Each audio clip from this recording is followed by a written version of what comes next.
Ok. Parce que tout ça n'a pas de religieux. Et tout ça n'a pas de sans religion. Yo seulement on a biso ba Christ ba fingi yesu to bundi.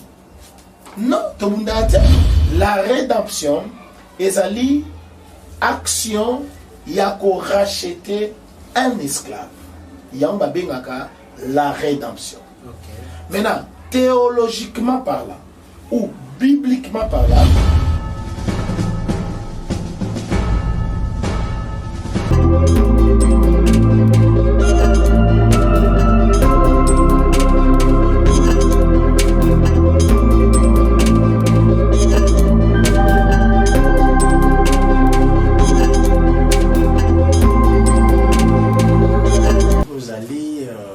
nasepeli penza na ndenge ozolanda biso mingi émission nanga émission na yo ndi na lobaka mingi émission kabod ozali tina nango ozali évangéliser les âmes ou baza perdi pe kozongisa bango kati na Yesu na kati ya chaîne na biso monene ezali JNZ News Télévision. Il y a boss Nabiso Jota les capitans. Merci beaucoup parce que vous savez que Toko Manabanda il y a moko na moko vraiment. À la réalisation de cette émission, nous avons comme Galdinga nous l'ingénieur Tata Mafasa pe tozali susuna assistant na Gerlem qui est nous.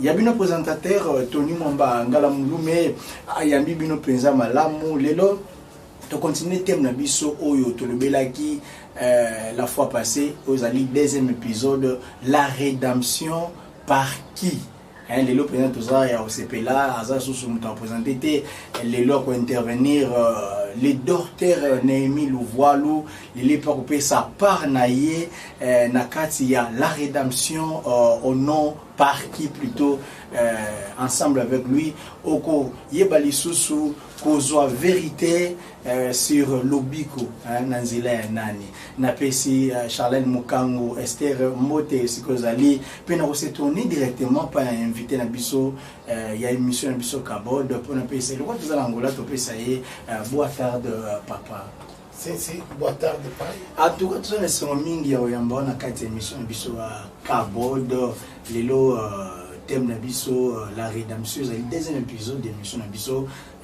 la rédemption par qui? Est-ce que vraiment vous croyez au Seigneur Jésus-Christ? Oui, totalement. Totalement, sans doute. Totalement, je crois au Seigneur Jésus-Christ comme Seigneur personnel et sauveur de ma vie. Voilà, on va croire au Seigneur Jésus-Christ comme Seigneur et sauveur. Personnel. Personnel. Ouais. D'abord, il est d'abord personnel. C'est une très bonne réponse. Il est d'abord personnel avant d'être Yabiso Nyoso. Je crois notre pasteur, parce que a dirigé l'église, Mobat Elipate, mais des ministères, il est docteur Nazasir qui n'a pas cité. Non. Okay. Donc, Moko, il y a ma responsabilité sacrée au ma ministère. Pasteur, évangéliste, docteur, prophète et apôtre. Dans une moulou, il y a enseignant, il y a des fois un docteur. Topé Molakisi.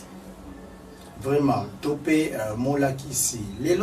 Notre docteur, si je peux dire ainsi, a coupé sa part, il y a contribution naïe, la 4e émission Bisso Kabod sur la rédemption par qui? Pour vous, tout Kotambalamoko, celui que tolérez directement, la rédemption pour vous c'est par les noms de qui? Merci Mingi, bien aimé, nous avons la présence Nabino, apambola l'équipe Mobimba. Merci pour la grâce aussi Tozui, pour te partager. Na mokomi balo ba kutoni ba kwa kolanda biso sur rédemption par qui? Émission Nabiso. Nous avons besoin. Alors, je pense que tout ça a une minute. Pour la minute, nous faisons un tanga, bref. Topé dans la bref. Il y a les bosso, pour tout le bélassi, la rédemption, nous avons introduit le Népalais. Et là, les bosso, premièrement, quelle était la position spirituelle de l'humanité? Ce dont le bélassi, la rédemption, et là, les bosso, retournent à Kayawana. quelle était la position spirituelle de l'humanité? Ou quelle était la position spirituelle de l'homme sur la terre? Voilà. Deuxième chose, nous avons introduit qu'on définit la rédemption. Lorsque vous avez une rédemption, en réalité, l'ingoloba nini. Voilà. Donc, selon un verset biblique, nous avons deux versets rapidement. La position spirituelle de l'humanité avant de la rédemption. Okay. Dans un verset à Liboso, ils ont dans Romains chapitre 5, verset 12. Là, autant rapidement pour l'instant. Bandeko Baolanda Biso, vous allez attentif déjà pour Nango. Romains chapitre 5, verset Nango 12. Natangi na kombo na Jésus Christ. Bible lobby, c'est pourquoi comme un seul homme, le péché est entré dans le monde et par le péché la mort. Et qu'ainsi que la mort s'est étendue sur tous les hommes, parce que tous ont péché. Ça, c'est la position spirituelle de l'humanité. Nabaxi sur encore un verset, chapitre 3, verset 26, ou pardon, verset 23. Bible lobby, car tous ont péché et sont privés de la gloire de Dieu. Voilà deuxième verset.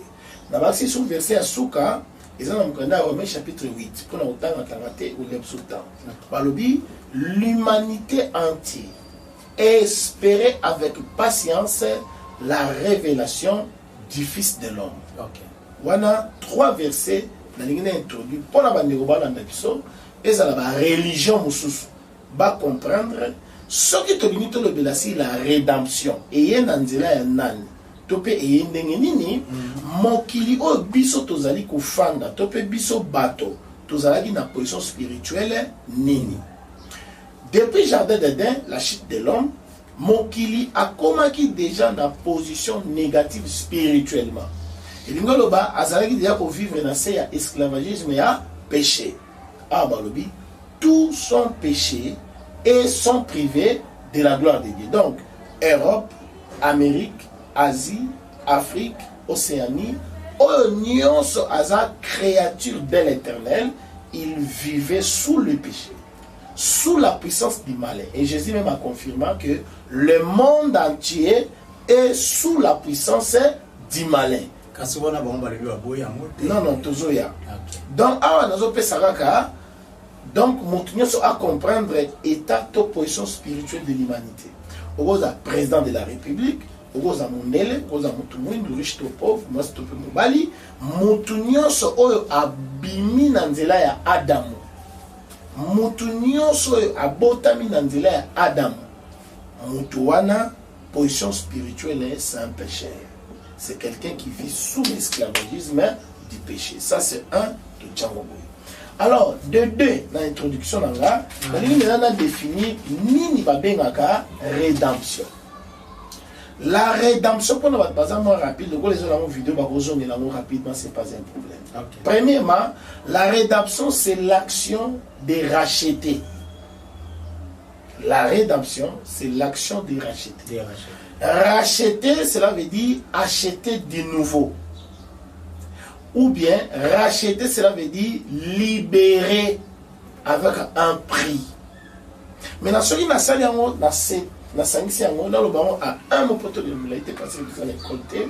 la rédemption est une action qui a racheter un esclave.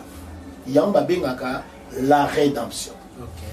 Maintenant, théologiquement parlant ou bibliquement parlant, si nous voulons parler de rédemption, la rédemption, c'est le rachat d'un pécheur à travers l'œuvre salvatrice de la croix, ou l'œuvre salvatrice de Jésus sur la croix.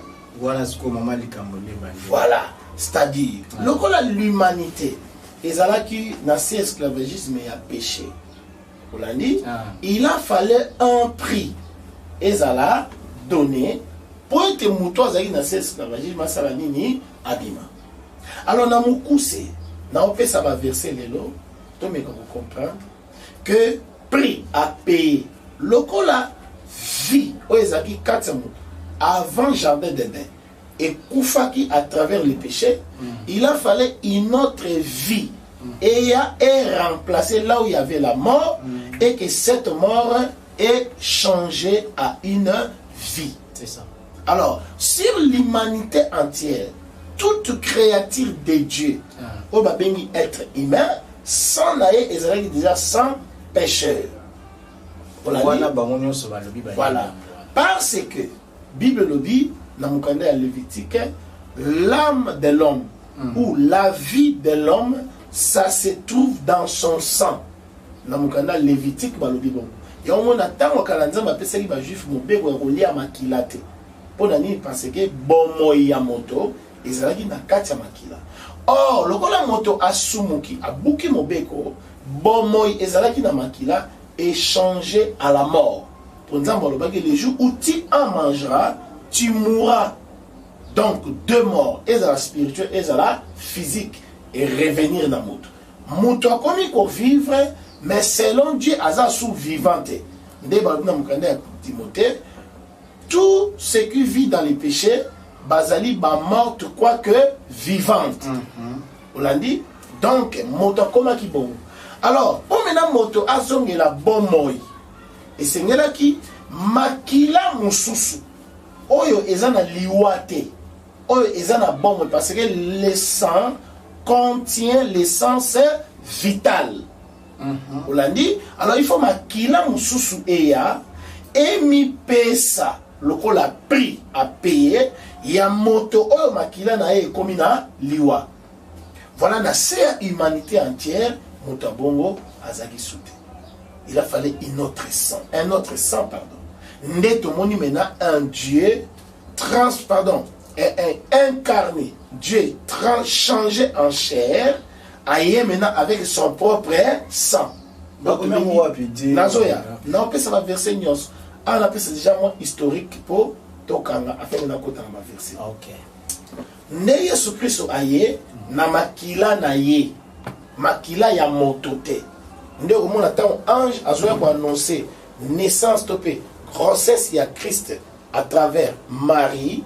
Aye bisaki Marie malamuke, mwana oyo kobota akobotama par la puissance du Saint-Esprit. C'est-à-dire, azali mwana moko azali kobotama na makila ya motute. Et Yesu Christ a botama, je ne pense pas bakata cordon ombilical na yena Marie. Parce que Jésus est venu avec son propre sang.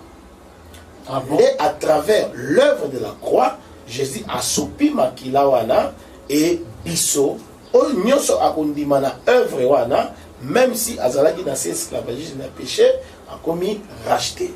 Là on peut cet exemple mon typique. Toujours une image. Na ancienne alliance, ban Israël va demeurer 430 ans dans cet esclavagisme à Pharaon. Mais na po ba bima tout le miracle o salamaki et bimisa bango na bomuti. Il a fallu une solution divine. Nzamba bengi Moïse a bibozwa mwana ya mpate to pe mwana ya ntaba ya idane azana ba tâche te boko sala bonzamba pesi formule nyonso. Bon temps boko bomaye na ba pokwa boko joma kila botina lento ngana koleka na mwanje na ngai na butu na koboma. Ndak nyonso na okuta makila na koleka likolo na koboma te. Donc tongo etani esalaki ke ezala Pharaon ezala Égypte mobimba bakuti liwa na kati na bango et epimisi bana ya Israël. Ça dit bana Israël bazobima à cause ya un agneau topé un chèvre oya utikoko okufa. Nde bazakobima. Le sang est préservé bango na liwa oyo elinga ikoya. Maintenant wana ezali image. Ok. Voilà. Réalité nango nde Jésus azako remplacer véritable agneau oyo azako kufa asopa makila pour être biso botozaki na esclavagisme ya boumbu ya lisumu to bima na se ya boumbu wana à travers la mort du Christ et le sang nous assure la vie. Et c'est alors la divergence des autres nani bukokabwana des autres c'est quand on a continué biso na banani biso to kabonite christianisme nyonso bandimi bongo. Voilà. Naimba ki bande konangai na pesi imam Isa isika azali imam ya oja yenda mbote pe na professeur Jibril bango bazondi mateke na makila ya Yesu nde redemption et pesami. Mais na yoki ozolo ba ke Yesu Kristo abimaki azaki otangi je crois Jean 1 papa olobi ke Yesu Kristo azalaki parole oyo eyaki misali nzoto pe kitina semaine na mbaki bande kona biso ya Islam ba mo bandima kite babi Jean Coutu aza mutu mobo ya bande ko rêver tout ça akomaki ba penser na ye papa Nemi le voit bon avant na kenena nokuna na lingi na pesa ba verset biblique. OK. Oyo ezali ko encadrer historique nyonso na sali. Na pesa quelques versets bibliques tout temps encore rapidement. Bon, si ma côte na live pour répondre na incrédulité ya bandeko wana. Toujours verset liboso na Colossiens chapitre 1 rapidement bandeko wana na Colossiens chapitre 1 verset 12 à 14. N'entendez on a comme Jésus-Christ rapidement. Bible dit rendez donc grâce au Père qui vous a rendu capable d'avoir part à l'héritage des saints dans la lumière, qui nous a délivrés de la puissance des ténèbres et nous a transportés dans le royaume du Fils de son amour, en qui nous avons la rédemption et la rémission du péché. Okay. Donc c'est la Bible. Pas de problème, tout évoluer dans le verset. En qui nous avons la rédemption et la rémission du péché. Voilà, 1, 2, 2. Dans Colossiens chapitre 2, rapidement, verset 14 à 15. Colossiens chapitre 2, verset 14 à 15, et l'obi, il a effacé l'acte dont les ordonnances nous condamnaient. Il a effacé. Comment on va dire dans la Bible? On a expliqué. Dont les ordonnances nous condamnaient et qui subsistaient contre nous, il a détruit en les clouant à la croix. Il a dépouillé les dominations, les autorités, il les a livrés publiquement en spectacle en triomphant d'eux par la croix. Deuxième verset. Troisième verset, n'a Jean. Ceux peut-être où ils ont écrivain tout commis et qu'ils ont Yesu monté au talobaki, mais n'a qu'est-ce qu'on a Yesu monté. Jean chapitre 6. Voilà, un bon disciple du Seigneur, un homme inspiré par le Saint-Esprit. Et le Saint-Esprit, Azara bon, soit inspiré les cambo. Et il aura toujours des problèmes dans le profane. Natani na komona Yesu. Jean chapitre 6, verset 48. Jésus maintenant qui dit, je suis le pain de vie. Jésus qui dit ça. Je suis le pain de vie. Dans sauté 48, na Kembangu, na 51, pour nous essayer l'attendre. Je suis le pain vivant qui est descendu du ciel. Si quelqu'un mange de ce pain, il vivra éternellement. Et le pain que je donnerai, c'est ma chair. Jésus qui dit, c'est ma chair, et que je donnerai pour la vie du monde. Donc, Jésus-Christ a explicité, nous autres, le col la lipa, azoya kopesa yango, pona bomo ya mukili. Na uti ko bisa déjà na liposo que état spirituel ya mukili zaki ba on se passer à bomu ya péché. Maintenant Jésus azoya pour apesa nzoto na lokola meka. Lokola prix à payer pour na bomo ya batuana. Donc continuer lecture. Là-dessus, les Juifs disputaient entre eux, disant, comment peut-il donner sa chair à manger? Jésus leur dit, en vérité, je vous l'ai dit, si vous ne mangez ma chair, la chair du Fils de l'homme, et si vous ne buvez son sang, vous n'avez point la vie en vous-même. 54. Celui qui mange ma chair et celui qui boit mon sang a la vie éternelle. Celui qui mange ma chair et celui qui boit mon sang a la vie éternelle. C'est ça. Non. Les complications pour la bateau bazaba profane dans la vie. Nakoya. On appelle ça l'écriture. Si on a expliquer. Voilà. Donc, Jésus parle de son sang comme remède. Il y a bateau bananzala. La fin, c'est fin au bateau nango. Et fin de la vérité. Fin de la parole. Aux Zangayango, la vie éternelle, c'est dans le péché. Jésus a joué dans Makila comme remède, comme il nous nourriture, pardon, breuvage. Alors, tu sautes dans biso, tu es maintenant dans Hébreu chapitre 9. Rapidement, ainsi c'est moi quelques versets très importants. Vraiment, monsieur Nabiso Penza, la rédemption par qui Nanzela et Nan. Voilà. L'église de nous a pu lobby à Bango et à Zali. Problème, tu es dans le pour s'occuper de Bango, on a fait ça dans le verset. Pour baser tout dans la Bible. Papa docteur a s'occuper de la connaissance. Tobandi na 9:22. Hébreu 9:22. Lobby. Et presque tout, d'après la loi, est purifié avec du sang. On a dit, ça dit surtout dans l'ancienne alliance, pour moi, on va quitter Abraham. Surtout dans l'ancienne alliance, il y a Moïse, il y a Mibeko, il y a rite tout dans Israël. On a dit, la Bible dit, tout ça qu'on dit, que Natangwana, purification, il y a Makila. Sans les sang, purification et salamate. Il y a un introduit une vendée. Et presque tout d'après la loi est purifié avec du sang. Et sans l'effusion du sang, il n'y a plus de pardon de péché. Ça c'est un. Donc pour péché, à la pardonner, il a fallu les sangs. Ils allaient répondre. Maintenant, on a sauté, dans Hébreu 9, dans Zongi Siko, dans 11. Dans 11 balobi. Mais Christ est venu comme souverain sacrificateur des biens à venir. Il a traversé le tabernacle le plus grand et plus parfait, qui n'est pas conduit de main d'homme, c'est-à-dire qui n'est pas de cette création.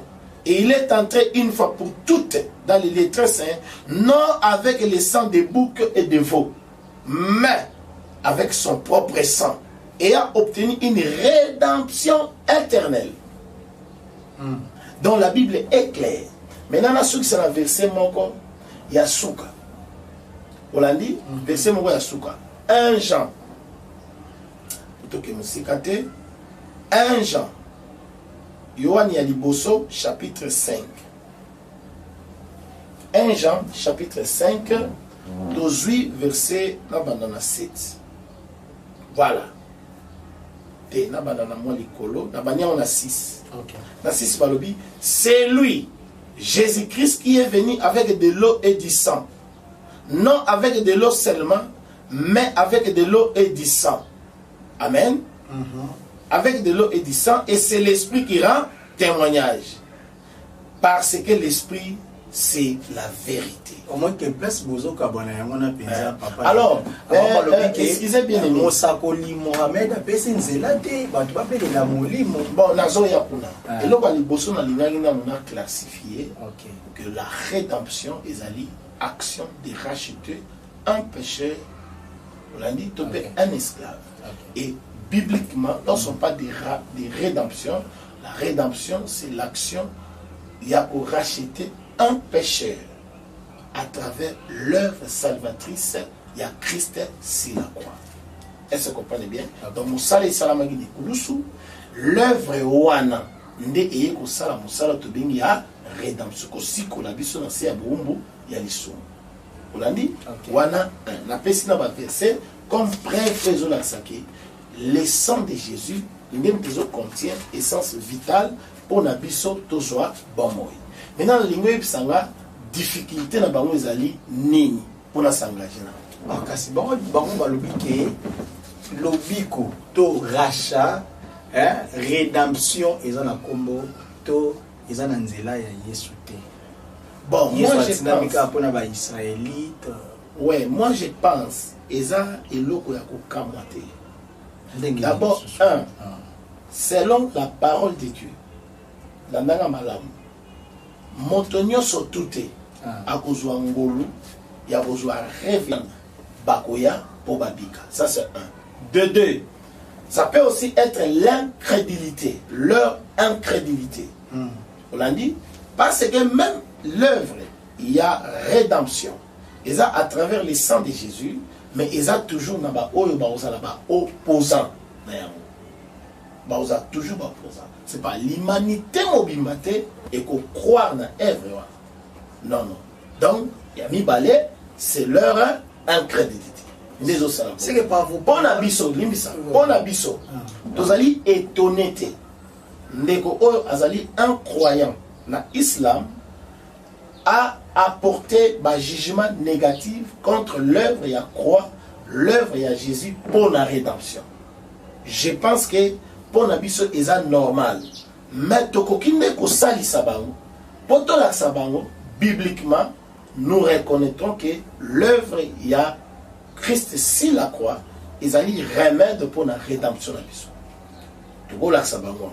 De deux, toko la sabango bilembo na Coran na bango. Oyo koki ko sali sabango, va comprendre que Christ c'est une autre existence, c'est une autre personne à différent de toute l'humanité. Na Coran na bango. Mais na kuta na bande ko musupi ba religion nyonso ba ba bazon ndima Christ, Jésus-Christ mais bon mais le quoi la prophète. Non. Christ azako incarné, excusez. Christ azako incarné ba vertu et belé, ba capacité et belé. Voilà, ce que nous avons si Christ qui est Jésus est comme problème sous. On l'a dit. Exemple, nous reconnaîtrons dans la écriture, noir sur blanc, par la révélation du Saint-Esprit, absolue de la parole de Dieu. Où est le Christ? 1. Bible lobby, il est le Fils de Dieu. Il est venu pour sauver l'humanité. Nous le croyons que Jésus-Christ est le Fils de Dieu. La Bible le dit, or la vie éternelle, c'est celle qui te connaissent vrai Dieu et celui qui t'a envoyé, son Fils est, ton Fils est Jésus-Christ. Donc vous aurez connaissance. Pierre a lobby, tu es le Christ, le Fils de Dieu vivant. Jésus a lobby, Pierre, les maquillés n'a été révélé, mais c'est l'esprit de mon Père. Voilà un, nous les croyons noir sur blanc. De deux, nous croyons aussi aux Écritures qui disent, nous sommes dans le véritable. Nous savons que Jésus est venu pour nous montrer le véritable. Et nous sommes dans le véritable à son Fils Jésus-Christ. C'est lui qui est le Dieu véritable et la vie éternelle. Parce que nous avons la révélation, nous avons le Saint-Esprit, nous avons la difficulté à croire peut-être que Jésus-Christ est Dieu. Parce que l'écriture est sur le banc. Barbi Yesu Kristo azasu nzambe côté muso azali tata côté muso. Mais tozo ya nasi c'est le prophète.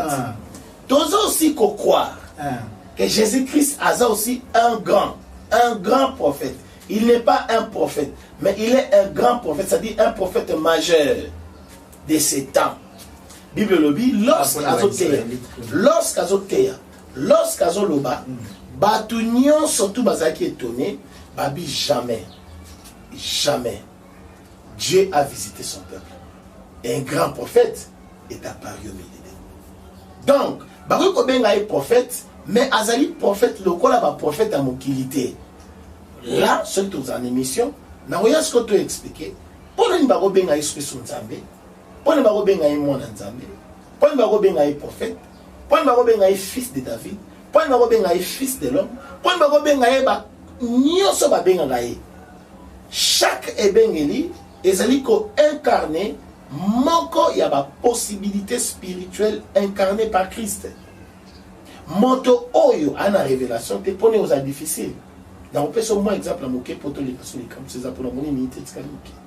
Pas pardon na yebi dans kombono mais pas dolanda. Komono na Tony. Mobali na yo pardon moi si na yo a obengo nani. Mobali na ye. Papa bocha obengo nani.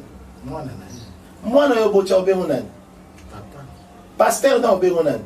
Abengo mwana. On ba obengo bibenge de belé boyo zala yomo. Voilà. Donc je pense que sont dans la révélation ndenge to benga Christ ego tungi saïté. Kaspa on va vivre une révélation erronée, révélation ya na la solo qui na bande ko na biso ya église de Noir ba toadisi ba bazali ko ba pasteur ya ba église de Noir nyonso na biso nombote est-ce que vous allez ba malobi Yesu Kristo na solo na ndeko mo malobi Yesu Kristo azaki mwana ya Nzambe te azali ki mwana ya César. Bon, je pense que même si nous retourne ba pakano la question est le lingue wana kasi yuko chebo yuko le bazaza ba difficulté à ko te bapaka no baza sans religion. Ok. Parce que tous les bapaka baza religieux. Peut-être tous les bapaka baza sans religion. Et pardon, ba religieux na ba irreligieux. Exemple kimbangiste. C'est un païen, mais un païen religieux. Exemple musulman. Excusez. Tenga na tanga na nga, il y a un problème ba batanga ba Christ tout papa. Batanga butu komba Yesu Christ mutabunisa ba mote. Ngana lo ba boye ba bisa. Soki batangi komba nzambe na bino. Hein? Ezala balaxi na Bible neti bisobo. Na ko laksa ke Mahomet a fodi. Na ko laksa ke Kimbangu a fodi. Excusez na oya papa. Na ko laksa boto so baba fodi. Na ko laksa ngote par rapport ya Monkeri. Ba injire non. Na suive écriture dans la on a croya kana sans doctrine. Yango te ko laksa ke bato na baza ba fodi. Ce qui se comprend dans le bongo et que réellement pour na bino bango ba vrai dieu bino boko bunda te yo so mona biso ba Christ ba fingi Yesu to bundi non to bunda te voilà marobeza so ko moni batu ba bundeli nzambe c'est que aka nzambe te ok nzambe ba bundela kaete ye moko nde mutabundaka ok nzambe ba bundela kaete ye moko mutabunda ngombe za ngomba penza na sir le docteur Némi Louvoilou Azai Penza Malobe Bela Koloba selon la part de la connaissance Oye Penza à recevoir de la part du Seigneur Jésus. Moi, Tony Mwamba, Ngala Mouloume Nandimaka, rédemption par le sang de Jésus-Christ. Donc, ça c'est mon avis. Nandimaka, Jésus-Christ soit Seigneur et Sauveur, malgré que Naza chroniqueur, il y a émission. Alors, nous voulons que sa vérité. Nani yango aza na raison na nzela o azokende mais lokola tokomi penza na suka tozongela invité biso maloba te peut être tokomi na suka. Merci na ingénieur Bingandu à la réalisation, merci na Gerlin Makitu o azalaki penza assistant na ye, vraiment merci na yo pour landi biso tozobongisa déjà grand débat na biso vraiment tout tosenga na papa biso réalisateur l'ingénieur Galingandu tata mapasa ke ezala nango 30 minutes, mais il est à moi 30 minutes parce que tu en as tous les deux parties. Mais tu as tout ce que tu as papa biso batwali si bon peut ça peut par ya na vérité na bango concernant connaissance au bango bazui nanzela y inspiration na bango pe. Merci na Colochaine JNZ News Télévision Jota le Capitaine. Merci na o nyonso sala ko na biso to comme na banda kuna bango parce que na makasi na yo o sepe penza to ko manzambe penza abaxela mu ko lebele na sepe na o na monaki. Merci o le baki ko ici. Voilà la suite des numéros de l'épisode prochain parce que tu as un épisode na kata thème na biso oyo l'épisode prochain tu as l'effort tu me les mêmes soit c'est Kaiser surprise la suite au prochain numéro.